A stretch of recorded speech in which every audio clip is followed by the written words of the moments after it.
reraka mihitsy aky za zany avovidy an'ireo fitaovanjanako ireo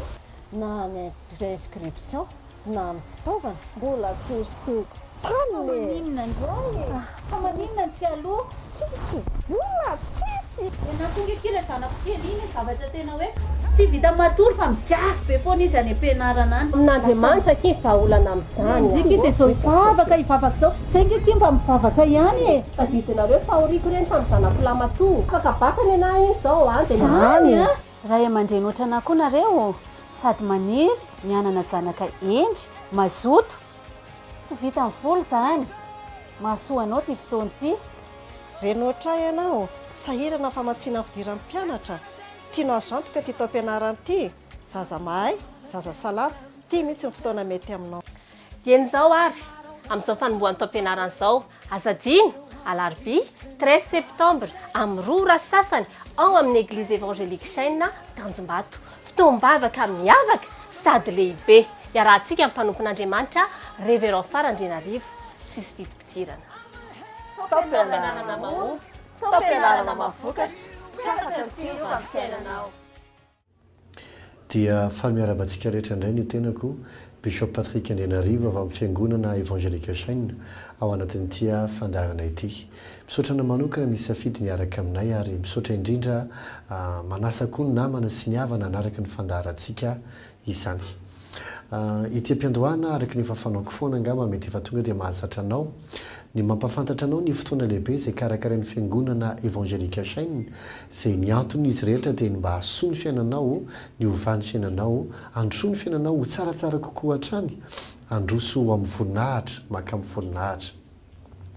ny fotoana voalohany dia ny amin'ny alarobia izao alarobia 17 septembre etsy amin'ny fiangonana évangélique Chaine Tanjombato io fotoana io dia fotoana natokana indrindra ho andray aman-dreny mpianatra sy ny mpianatra rehetra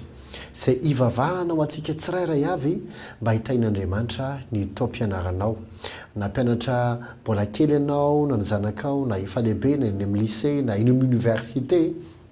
dia nanokana fotoana izahay hivavahanao anao tsika rehetra angamba matoa manaraka ny fandarana dia mino f'Andriamanitra dia tena mihaino vavaka ary mamaly vavaka ary manao tena zava-dehibe mihitsy Andriamanitra ho valy ny vavantsika mpihaino vavaka izy sady mamaly vavaka izy ary zay ny antony itadiavantsika an'Andriamanitra sy ny heriny mba hiasany eo amin'ny fiainantsika tsirairay avy ka amin'ny alarobia izao 17 septembre dia manana fotoana tena tsara sady miavaka isika ny loha hevitra moa dia hoe tao-pianarana miavaka tao-pianarana mamokatra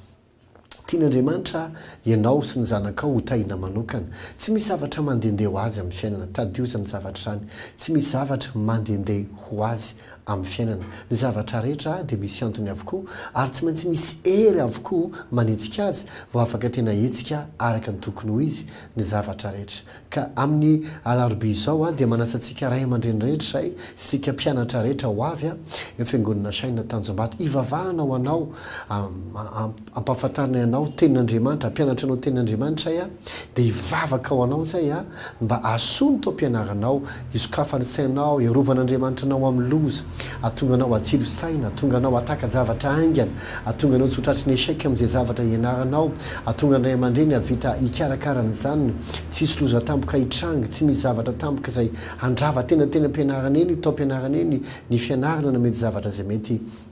afa-tsiritra entina fa mba ho voarin'Andriamanitra sady ho tain'Andriamanitra ary hifaly raha amin'ny heritaona tahaka izao hifaly indray ny amin'ny hitain'Andriamanitra fa afaka soamantsara mandroso soamatsara mialabe ndraindrayntsika dia mieritreritra fa ohatrany hoe so rehefa manam-bola voalohany écolage-ny ankizy sakafo tsara mitafy tsara ny ankizy mianatra dia efa manana répétitrice izy raha ohatra ka mbola ankizy kely any an-trano université izy efa tena voakarakara amin'ny université amosy tsara dia mieritreritra isika fa dia mety ho azy amin'izay fotsy ilay izy tena ilaina tokoa ny manana ny vola sy ny rehetrarehetra feno tsara ny vola fotsiny tsy manome fahiratan-tsaina ny ankizy ny vola fotsiny tsy ampy amin'ny atmosfera tsara ho an'ny ankizy ao tokantrano sy amin'ny fianaran'ny ankizy ary ampilamina indray aman-dreny ny zavatra tsikatra dia ny ankizy tsy mba amin'ny fitiavana dia mikatona ny saingy ary tena ela mihitsy vao mataka-javatra sady long be mihitsy manao zavatra fa ny ankizy amin'ny fitiavana dia mana assurance amin'ny tenany ary mahira-tsaina sady mahavita zavatra aingany. Ina tiako tena amin'izany dikan'izany ny vola tsy mahatoka ny saina ankizy sokatra azo ampianarina amin'ny toerana tena tsara izy sy tena hoe tena ambony fa possible mikatona ny sainy. Azo mena mpampianatra tena mahay izy fa rehefa fotoana mihidy ny sain'ny ankizy vokatra ny zavatra mitrangany trano sy amin'ny fiarahamonina misy azy dia mikatona io saina io. Eo indrindra ny ilantsika ny fanamasina mba hanampy antsika. Aza dia metehitra fotsiny amin'ny vola tena mivavaka ao anao mba ho tain'Andriamanitra miarabola ianao na hoe efa manana matériel rehetra dia mety ilay izy tsy tena mila n'Andriamanitra tsika hanampy ny zanakitsika hanokatra ny saina hanampy anao koa raha efa mpianatra université anao atonga anao tsy ho very fotoana fotsiny amin'ny fianaranao fa mba ho tafita arak'izay faniriana tsara napetrak'Andriamanitra ao anatinao. Dia tahaka izany koa mety misy amintsika ray aman-dreny tena sahirana mihitsy ary tena miady mafy mba havita ny fianarana ny zanantsika ary mifampitolona mihitsy mba ho tafita izy. Zany rehetrarehetra zany dia etsika eo anatrehan'Andriamanitra ary tena inotsika fa hitantsika Andriamanitra ary amalantsika. Ny Baiboly dia aminazy akino amin'i Jehovah ny lalanao fa ataony lavorary sy tanteraka izany. Matoa Andriamanitra miantso sy miantso anao miinvite antsika mba hanakina ny zava-drehetra am-pelantanana dia satria tena sitrapon'Andriamanitra ny hitantsika. Matoa izy miteny akino aminy satria Andriamanitra tsy afaka manery-tenana marimarina koa hoe miforce hiditra amin'ny fiainanao dia hiasa amin'ny fiainanao raha tsy omenao alalana izy ka fotoananao hitany fa vona iankina aminy dia amin'izay fotoana izay izy vona hiditra tsehatra hikarakaranao sy ny fianarany zanakao. Zava-dehibe ny mianatra tena zava-dehibe ny mianatra. Aza maika hampiasa zaza izany indrindra antsika ohatry ny hoe faly arivo fa miasa ny zanakitsika nefa izy voafiry taona ilaina ny fahalalana tena ilaina ny mianatra ary mamporisika anao raha tanora ianao na efa lehibe ianao ho tia fianarana ary mandrakanitra ianao mbola mila tokony mianatra ozy ianao fa inona foana ny anarana tonga miteny zazakely fa nga dia hianatra foana. Ny minitra ianao mitsahatra mitombo fahalalana dia hitsahatra androso ny fiainanao ary lasa hiasarotra ho azy ny zavatra rehetra. Fa ilaina ny mianatra, ilaina ny manam-pahalalana. Ny Baiboly mamporisika antsika hoe mazoa fahalalana, mazahoa fahindraina. Dikan'izany ilaina zany zavatra zany ka te hivavaka ao anao zay te hampianatra anao koa zay ny amin'ny tenin'Andriamanitra izay tokony horenanao sy fikiranao mba hitain'Andriamanitra ity taom-pianarana ity. Azadino ary amin'ny alarobia izao amin'ny 2 ora sy sasany 13 septembre amin'ny 2 ora sasany amin'ny fiangonana Chaine eny Tanjombato. Raha mbola tena tsy hitanao mihitsy ilay fiangonana Chaine eny Tanjombato dia atoroko anao. Raha avy ety Antananarivo zany ianao dia mandeha makeny Tanjombato iny ianao dia mahita ny tetezana Tanjombato tsisy tsy mahita ny tetezana Tanjombato angamba isika dia avy eo mihitsy ianao dia mandroso vao afaka ny tetezana ianao dia mahita plaque menamena zany hoe vao vita ny tetezana tonga dia mahita plaque menamena eo anoloanao mihitsy misy soratra fotsifotsy hoe Eglise évangélique Chaine izany. Dia tonga ianao dia miakatra an'ilay pavé io tsy tonga zany anao dia mandroso makana ohatriny eo any Andoharano fotsy tsy izay fa vao afaka ny tetezana dia mahita ilay plaque dia tonga dia mandeha manaraka lalana ohatrany pavé miakatra io. Vao miakatra kely ianao sahabo 20 metatra sa 30 metatra dia misy filanina miakavana lalana tomobile daholo zany misy poto eo dia misy filanina miakavana dia mihodina miakavanana ianao dia ao alolo kely ao manaraka ny lalana iny ianao misy trano fotsifotsy avo be mihitsy misy banderole hoe Eglise évangélique Chaine tonga soa ianao dia ao ny fotoana misy vavahady lehibe misokatra misy parkina malalaka be ao anatiny misokatra ho antsika tsiraray avy na iza na iza en sécurité tsara ny parking ny tomobile anao ary fany anao dia vonina indray anao ampanajana sy ampitiavana izay. Amin'ny 2 ora sasany ny fotoanantsika eo amin'ny adiny 2 mahery kely eo fotsiny ngamba raha farafatarana indrindra tsika mirava dia amin'ny 10 ora fa tokony ho adiny 2 eo fotoanantsika amin'ny 2 sasany ka hatramin'ny 4 sasany mba tsy ho hariva loatra ianao izay mety hoe lavitra no mipetraka fa raha ndeha toko hoe farany tara isika dia amin'ny 10 no mirava izany. Ka alamino ny programa atao izay atongavanao ary aza velisi antony anakana tsy atongavanao fa fotoana fanararoatra ny ohatr'izao fotoana tena hita in'Andriamanitra antsika izao. Izay no mikasika an'iny ny fotoana faharoa lehibe dia ny faharaiky amby roapolo 21 septembre ho avy zao 21 septembre ho avy zao faraiky amby roapolo ny volana septembre amin'ny 10 ora sasany arivo ity ndray dia fotoana mbavaka lehibe izay anasanantsika hanombohan'Andriamanitra zava-baovao eo amin'ny fiainantsika itsy amin'ny raiksa andona lakely amin'ny dimy ora sasany ariva alakamisy zao izy io raha tsorina dia fotoana anomboany taona vaovao amin'ny fiainanao saison vaovao amin'ny fiainanao anomboan'andriamanitra zavatra izay tiany apetraka eo amin'ny fiainanao manan-javatra goavan'andriamanitra hoy izy anao fa inona ny antony azavaiko loha izy rehefa tonga ny fotoana satria lavabe le zavatra ka ny fandarantsika fody fo ihany ka manasanao ho avy amin'ny fotoana io zay andraisanao zava-baovao avy amin'ny tompo fitahina avy amin'andriamanitra ny tena marina mazy dia izao dia ao anaty baiboly moa ny andro tsy manomboka amin'ny hoe amin'ny 12 alina mahery ray sekondra fa omy baiboly hoe dia nisy ariva dia nisy maraina andro voalohany zany ny tena oro anaty baiboly zany dia manomboka amin'ny ariva maty masoandro dia mifarina rapitso ariva maty masoandro dia zay mahatonga le fotoam-bavaka alakamisy 1 septembre amin'ny 5 ora arivo satria eo ny manomboka le andro vaovao na lay taona vaovao izany mety izy anao fa inona fonty zavatra hitanareo sy ataonareo ty sy namana sy namana ianao raha ohatra ka olona mandinika sady nianatra ary minao fa nianatra ianao dia mahafantatra tsara fa be da be ny karazana calendrier eto ambonin'ny tany tsy ty calendrier grégoirien zay ampiasaintsika ty ihany ny tena calendrier hoe io ihany ny marina dia io ihany ny tena izy io dia ny katolika namorona an'io ary tsara le izy zay mahafinaritra ihany koa zay ampiasaintsika isan'andro amin'ny resaka fandraharana sy izay zavatra ataontsika rehetrarehetra na fianarana nenana inona ohatrany hoe fa ohatran'izay le izy fa be da be ny calendrier fa tsy io ihany ny sinoa koa zao ohatra dia manana ny calendrier any ho anareo zay mpandeha makany Chine na metsena ny Chine dia nareo mahafantatra tsara mihitsy fa rehefa tonga amin'ny volana febroary dia tombo avao andro zareo sinoa dia tsy midy daholo ny fivarotana rehetrarehetra na hoany azy ianao dia manao vakansa ny ataonao fa tsisy ninina misokatra ho anao na ny ray azy na ray azy dia zay ny mahatonga anao tsisy mandeha any rehefa febroary satria tombo avao andro zareo manana ny calendrier ihany koa izy amin'izany dia tahaka an'izany ihany koa baiboly koa dia manana ny calendrier any mazava tena mazava tsara mihitsy tsy hoe akory hoe intestio katolika manina dia ny sinoa manina dia hoe reo ihany zany tena manina fa be da be ny calendrier fa ny baiboly koa manana ny azy zay ianao zay mino tenin'andriamanitra dia mila fantatrao fa andriamanitra koa manana ny calendrier any manana ny fomba andaharan'ny fotoana izany ka tsika kory tsy hoe andeha moka calendrier vaovao zany ty ao anaty baiboly fa kosa ny tena antony ty zavatra ty dia mba hafantaranao ny antony hafantaranao ny fotoana fanaovan'andriamanitra zavatra fantatsika tsara fa ny antony calendrier dia andaminina programma hoe amin'izao daty manao an'izao dia zao ny zavatra hitranga sy hafahantsika mahafantatra koa hoe salamizao na fiainana andavanandro dia tahaka zany ny calendrier anaty baiboly koa dia mampahafantatra atsika hoe inona ny zavatra ho ataon'andriamanitra ka ao anaty baiboly rehefa manomboka taona vaovao andriamanitra dia mamototra fitahina goavana maro ho an'ny vahoaka ny andriamanitra ka amin'io faraiky amin'ny 20 volana septembre ary toka hoe ny ariva zany dia 22 septembre eo no manomboka ny taona vaovao dia hivavaka ao anao zay hitsodrano anao zay fa hita zavatra goavana indray ianao iseho eo amin'ny fiainanao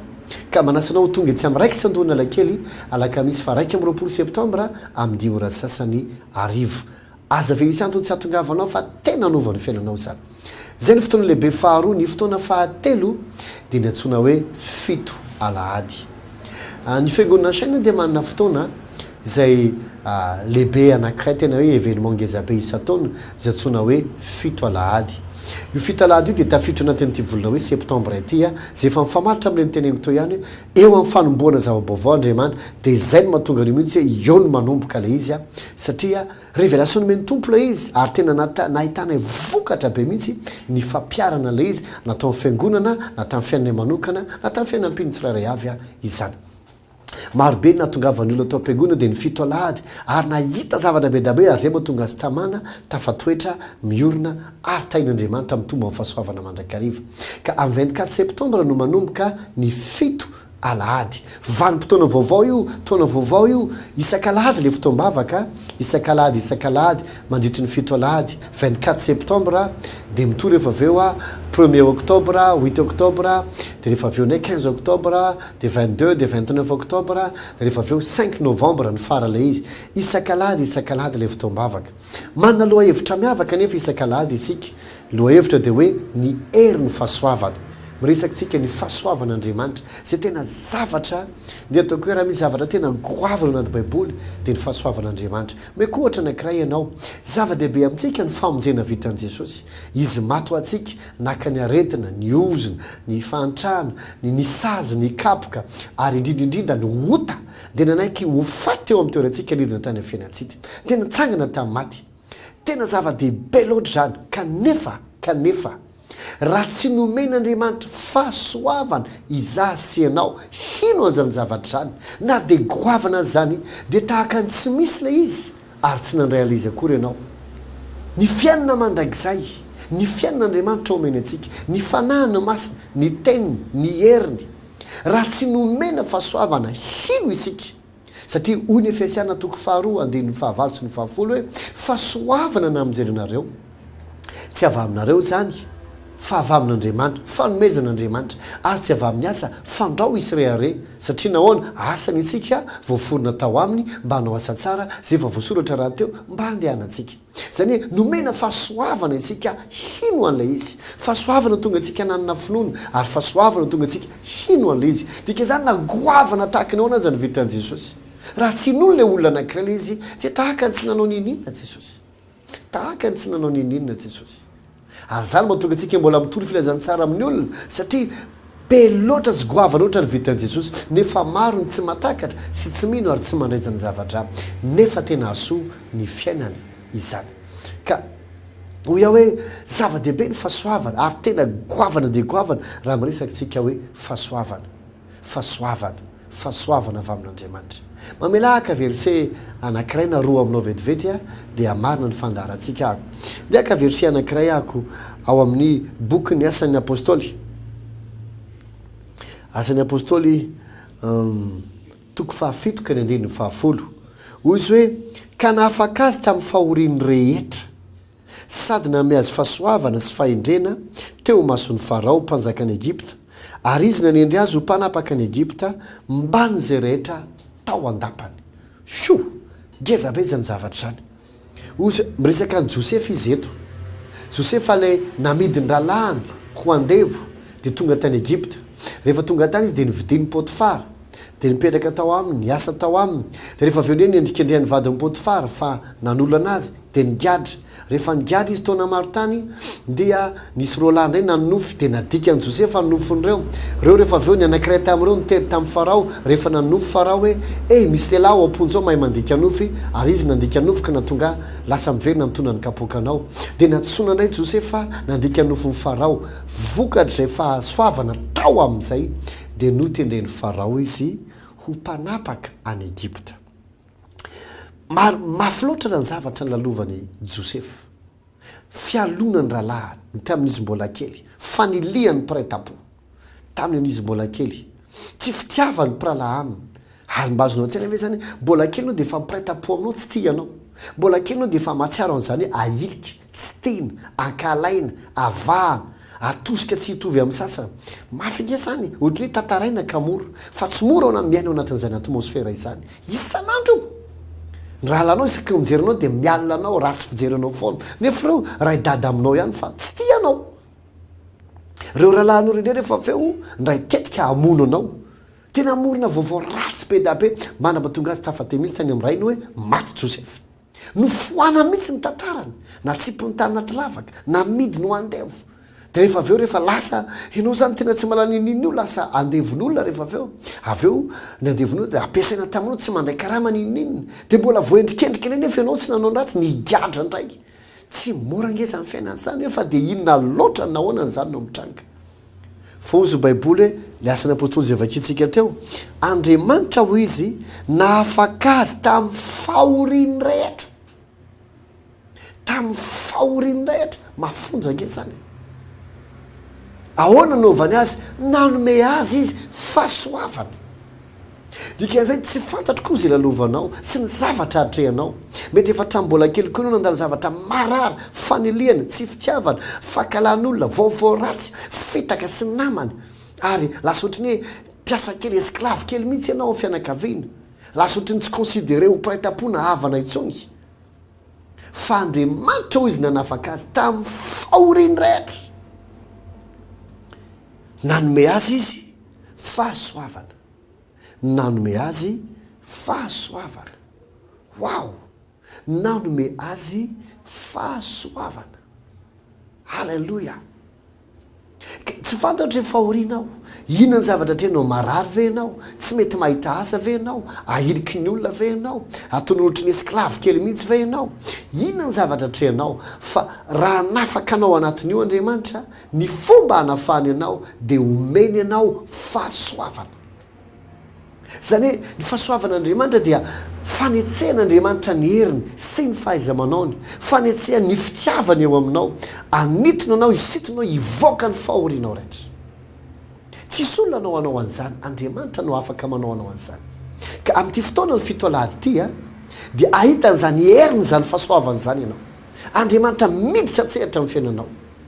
anovany zavatra rehetra. Dia antsika mieritreritra fa vitany vola ny zavatra rehetra, vitany fahaizana maha-olona, vitany fahalalana olona rakotsy ranaivo. Tsisy maratsy ny relation tsara ary tena ilaina ny relation ary mila vonona ikolokolo fifandraisana tsara manolona isika. Fa saingy kosa nefa ao anatin'ny fahorianao rehetra, raha tena ilainao zany Andriamanitra zany ny ilainao dia fahasoavana. Ary zay ny antony ity fotoana ity, izay no antony ity fotoana ity. Fito alahady andraisanao zany fahasoavan'Andriamanitra zany hetsika amikery eo amin'ny fiainanao mba hanova ny zavatra rehetra izay atrehanao. Dia nga vitan'izany fa olona ten'Andriamanitra hoe nanafaka azy tamin'ny fahoriany rehetra izy dia nanome azy fahasoavana sy fahentrena teo mason'ny Farao, dia nanendry azy ho mpanapaka any Egypta mba ny zay rehetra tao an-daba. Zany hoe Andriamanitra nikasika ny fon'ny Farao ka nahatonga nyity tovolahy zay vao endrikendrika ity avy nigadra ity hoe aleo ianao ataoko prime ministre, ifeany tao an-trano Farao rehetra sy Egypta ray manontolo. Vao tamin'iny indray mandeha iny Farao no nahita azy, ary vao tamin'iny indray mandeha iny ihany koa Farao no niaino azy, nefa tamin'iny indray andro iny ihany Farao dia nino azy ary nametraka azy prime ministre. Tsy naka fotoana ela be nieritreretana ozy ahita olona tahaka ny telativy antsika. Ahoana ny mahatonga ny Farao manaiky lehilahy ohatran'izany? Zany olona Farao zany efa olona tena voataiza ary enjana no mitaizana zany, sady tsy moramora rehefa lehibe. Tsy karazany olona moramora matotry olona zany, tsy karazany olona moramora azo apresahany zany, tsy karazany non, Farao zany olona enjana zany. Fa nahagaga tamin'ny andro iny zay nandrikan'ny Josefa nofo dia nino azy Farao, dia nametraka azy ho mpanapaka ny fananana ary nametraka azy ho mpanapaka ny Egypta. Seza fiandrana fotsiny sisany tsy mitovy. Inona ny sekret ao ambadiky izany rehetra zany? Fahasoavana. Fahasoavana sy fahendrena izay nomen'Andriamanitra azy. Ka amin'ity fotoana ny fito alahady ity, maniry koa ve ianao hosotomin'Andriamanitra hivoaka ny fonjanao? Tsy fantatra mety fonjanao trosa, aretina, fijaliana, fanilian'ny olona, tahotra, tsy fananana azy, aretina. Inona zavatra renao manidy anao ary renao sy tafavoaka mihitsy ianao. Ny fahasoavan'Andriamanitra ny amoakanao anatin'ilay izy. Ny fahasoavan'Andriamanitra ny atonga ny olona atoky anao, atonga ny olona ame anao azy, atonga ny olona ametraka anao amin'ny toerana ambony, atonga ny olona hanampy anao. Fahasoavana ny kitian'Andriamanitra ny foniny atsy, ny foniny aroa, ary atonga anao ahita toerana tsara sady ambenina. Fahasoavana omen'Andriamanitra io. Tsy resa-bola io fa fahasoavana. Tsy resaka fahafantaran'olona io fa fahasoavana. Ray andro dia nitantarain'ny mpanompon'Andriamanitra anankiray tantara zay tena nahakasika ny foko. Io zay nisy raha matoa tonga tao am-piangonanay, nangataka vavaka fa tena mahatsiaro resy, vavaka ho an'ny zanany izay marary. Zao ny teneny hoe zay nge ozy izy teto amin'ity Taninarivo ity, tena olona nanan-karena be mihitsy, tena hoe nilalao vola. Ary raha ny volanay ozy izy raha fijerinay tamin'izany tsy olona nitaranakay izany mihitsy. Dia ny lasana tonga nay ny hevitrevotra sy ny avonavana tsy hitako izay ilana izany fivavahana izany fa ho an'ny olona malemy saina izany, ho an'ny zaza mambehivavy, ho an'ny olona mahantra izany mivavaka izany. Tsy hitako hoe nalana fivavahana ozy izy. Dia nirehare fatratra mihitsy izy mivady satria tena nanam-bola. Tena nanam-bola. fa ny zavatra nitranga rehefa avy eo narary ny zanany anankiray dia nentina tamin'ny hôpitaly lehibe indrindra teto Taninarivo tsabony nandanina vola nandeha 100 millions 200 300 400 tafakatra tany amin'ny 900 millions tsy nety sitrana mihitsy ilay zaza nentina tany ampitan-dranomasina na fita firenena anankiray indray tonga tamin'ny firenena anankiray fantelo indray niakatra miliara tsy nety sitrana mihitsy ilay zaza nandra-patonga ny vola lany dia zao ny teneny hoe pastera tsy nampozinay ay ve mety lany ty voly ty ay ve mety lany marina loatra ny teny Davida mpanjaka zay lehilahy milliardaire zay nanomboka tamin'ny kely ary sandratra ambony dia ambony hoy zay raha mitombo ny arena aza hanorenana aza hanakinana ny fo fa misy olona noho ny amin'ny vola dia mivadika olo-kafa aza hanakinana ny fo izy hitanao mety misy amintsika ny hoe tady toko loatra amin'ny vola sy ny namany tena ilaina ny vola ilaina ny fahaizana fa Andriamanitra ihany netiko izy sy antehero ny antony teleko zany dia zao misy zavatra tsy ho vitany vola mihitsy afaka mividy fandriana tsara ianao fa tsy mahavidy torimaso afaka mividy sakafo tena tsara ianao fa tsy mahavidy fahasotokomana possible koa azy afaka mividy vady ianao fa tsy mahavidy fitiavana afaka mandoha ekolazy tsara ho any zanakao ianao fa tsy mahavidy fahiratatsaina afaka mipetraka amina trano tena faran'izay lafo sy luxe ianao fa tsy mahavidy tokatrano soa afaka mitafiny ny akanjo tsara indrindra ianao sy mipetraka amin'ny toerana faran'izay tsara fa tsy mahavidy fiadanana tena vrai fiadanana noho izany fotoana zao ilanao an'Andriamanitra sy ny fahasoavana izay omeny ianao tongava isan-kalahady amin'ny fiangonana sainina rehetra na miraikisa sy ritsy eo andona Analakely amin'ny sinema raikisa sy ritsy andona Analakely fiangonana sainina eny Tanjombato zay fanteneniko tany alohan'ny fandaharana fiangonana sainina eo Korondrano amin'ny gymnase na Korondrano fiangonana sainina erina Taninarivo na eo Anosy-Be na eny Ivanja na eny Soavra na Soavy Masoandro ihany koa na any Ampasapito na Manakambahiny na any Mahitsy ny era Madagasikara rehetra tongava ny farany satria moa ty fahitalavy ty hitany olona rehetra era Madagasikara dia ho avy any Tamatavy ny tenako ny zoma al faharoa amby roapolo ny volana septembre izao anao alimbavaka lehibe tsika ao amin'ny gymnase Soavita ny loha hevitsika dia hoe fiainam-baovao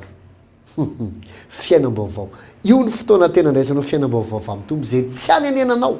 ametraka marika tsy azonao fafana mandrakizay tahaka izany koa maheva tanàna amin'ny 5 octobre dia Majunga ao maison de la culture isika ny 6 octobre fiainam-baovao loha hevitsika ny Majunga koa mbola alimbavaka zoma io alamino ny programme fa azoko antoka fa tsy maintsy hiova ny fiainanao ary tsy anenenanao fa tantara tsara lehibe goavana hipetraka ao anao mandrakizay io ary tsy amin'io ihany fa nitoyan'io izy fiatraikany goavana tongava ary eny amin'ny gymnase Soavita ho antsika eny Tamatavy alimbavaka tsika zoma 22 septembre